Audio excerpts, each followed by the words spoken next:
My name's Brian, and you're watching Survival on Purpose. Welcome back to Survival on Purpose. Thanks for joining me again. So today's video, we're going to talk about the Farson Hatchet from Fremont Knives.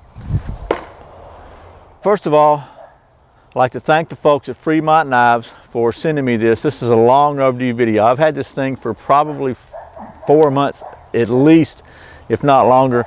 I actually did the video on it and got to the editing process, and the audio was screwed up really bad, so I had to shelve it. And it's just been, I've had a long time getting back to getting this going and do it right. But we're going to take a look at it today. So, and by the way, I want to apologize for the barking in the background. I don't know, the dog has ESP or something. I mean, I come out here and it's totally quiet. As soon as I hit the record button on the camera, he starts barking. So it's next door neighbor's dog. So anyway, that's the joys of backyard YouTube filming. But anyway, I digress. This is the Farson Hatchet, and it's by Fremont Knives, and it is a, you may have seen Dave Canterbury's video on the Farson Blade, and basically it's this without the handle. Dave actually put a handle on his. A lot of people have done that, and so Fremont Knives just went on and came out with a version with the handle already built in it. Now, I personally think of the two, if you saw Dave's video, you know that he was probably a little ambivalent at best about this. I think with the handle on it, it makes a gigantic difference, and I'm going to show you why I think so. But without further ado, let's get going on this. This is the Farson Hatchet Take 2. Once again, this is the Farson Hatchet by Fremont Knives. This tool is made of 1095 carbon steel with an overall length of 9.5 inches, a cutting edge length of 5.5 inches, and a width of 3 inches. It's coated with a titanium nitride coating. It's 1/4 inch thick and weighs 9.6 ounces. The handle features a paracord wrap, comes with a nylon sheath with a polypropylene insert. Okay, well, that's some of the specs and close-ups of this Farson Hatchet. And the premise of this tool is, the reason it's called the Farson Hatchet actually, it's based on a tool they found in the Great Red Desert, an ancient tool I guess, in Farson, Wyoming, so they call it the Farson Hatchet. And the tool actually I think was just more like something like this, or maybe just a stone probably. But they added a handle to this one and made it a hatchet because people were asking for that.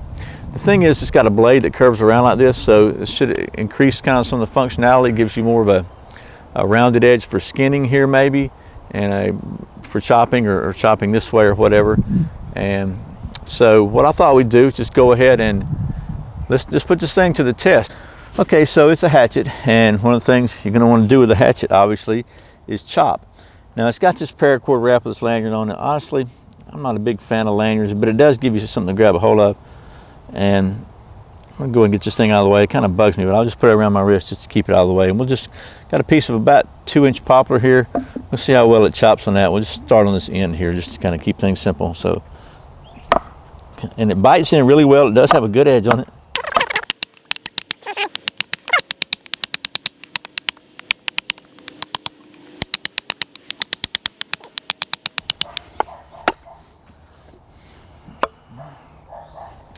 Okay, so a couple things. It's kind of kept wanting to slide out of my hand because the handle kind of tapers down. It's got a little bit of a knob on the end of it, but I did notice that it was really wanting to slip out of my hand. I was trying to catch it like right here on that, but it was slipping a pretty good bit. So I wound up with it being kind of in the end of my hand like so, if you can see that. So, but it did a decent job. Certainly not a hatchet. And again, like a lot of paracord wraps, this thing kind of wants to slide out on you. Now, kind of baton something with it. Let's see if I can find something that's not too crazy. I think we'll try this. This is not too bad. Obviously, you got a kind of about a 3-inch blade there on this, at least on that plane. We'll go ahead and bang it in here and see what happens. Okay, so we got a kind of messed up piece of wood here. Try it from this side. I think one of the problems is that there's not a lot sticking out beyond the blade to beat on. So once you get down so far, okay, so it pops it out. It has enough of a taper on it. You can see it's a 1/4 inch thick on the back, so I don't think you're going to damage it beating on it. So, okay, so I got a piece of poplar here, and poplar's not the best wood to carve on. I know that, but it's what I happen to have, so we're going to use it. See, this thing bites in really good, which can be good. I'm just trying to chip off some flats on this to simulate maybe a split piece of wood, and go ahead and try to see how handy it is just to use for different things. See what we can do with maybe some feather sticks. So I can tell you,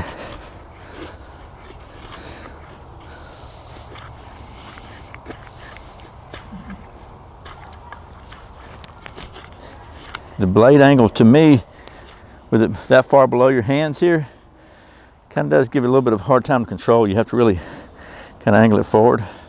But I have noticed, I found that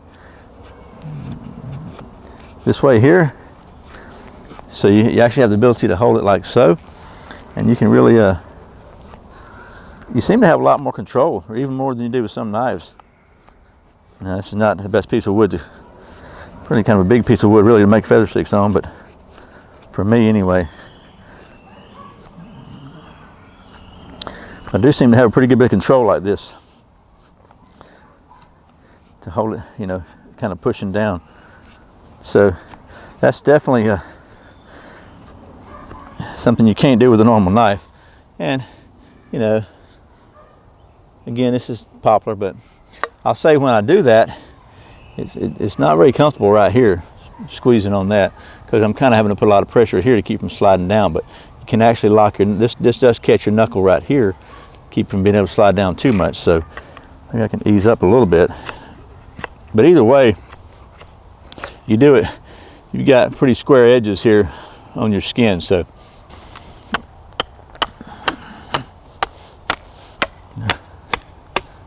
for general camp tests, I say pretty decent. You're not going to cut a tree down with this, obviously, but it's not really what it's designed for. It does have a good edge on it, though, I have to say that. So okay, with that, let's try something different. Got my old piece of fat wood here. It's been in the weather forever, it seems like. And I'm just going to see what we can do with scraping some fat wood off of here. Get a nice straight part to start with. And let me get you a little close up here.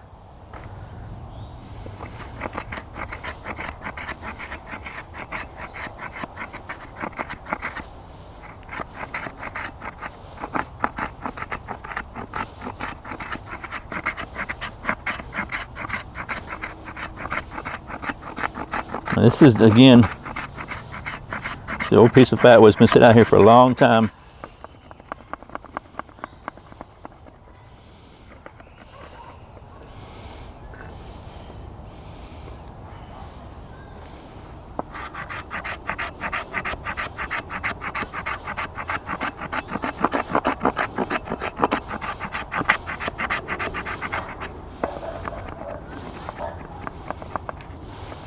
So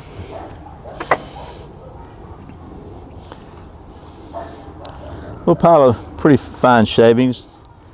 I guess you know the next step is going to be to see what we can do with a ferro rod, and we'll do that now. Go ahead and just put this thing down here and see what happens.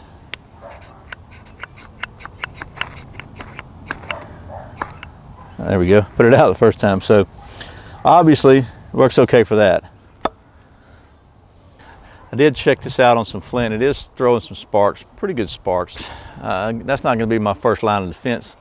Building a fire is probably going to be my very last. After the Bic fails and the ferro rod fails and whatever else I got fails, I might go with some flint and steel. But it's good to know that your tool will do that. So one more thing I always like to check on most tools is just kind of check the balance. And what I found is this thing has really got pretty good balance.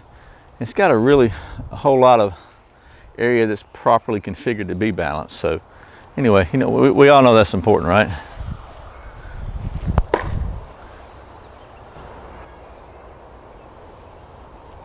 Well, I'd say she passes that test for sure.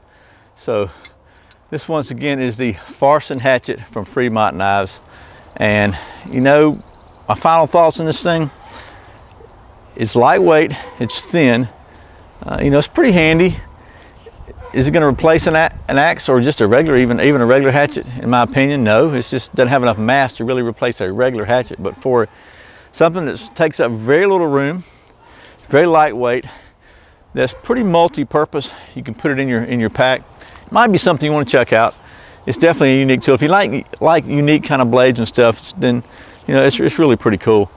Again, 1095 carbon steel. We did a great job on scraping and striking a ferro rod. It actually did get some sparks from a flint. I kind of like being able to push it like this. For skinning, it's got this nice blade here. It's just got a pretty variable edge on it. You can use for a lot of different things. So it might be pretty good for skinning out an animal. And it's definitely unique. So once again, I'd like to thank the folks at Fremont Knives for sending me this to show it to you. And the guys out there at Fremont, thanks for your patience. Sorry it took me so long to get this thing finished the second time. But I think it's kind of a neat little tool, and it's definitely might be something just really thin to slip in your pack and have for an emergency. As always, thanks for watching Survival on Purpose. Thanks for subscribing. Thanks for clicking that like button, for sharing it with your friends, and for supporting the channel by clicking the Amazon links below if you want to do that. I really appreciate it. Once again, my name's Brian. You're watching Survival on Purpose. Remember, survival's not an accident, so be prepared. See you next time.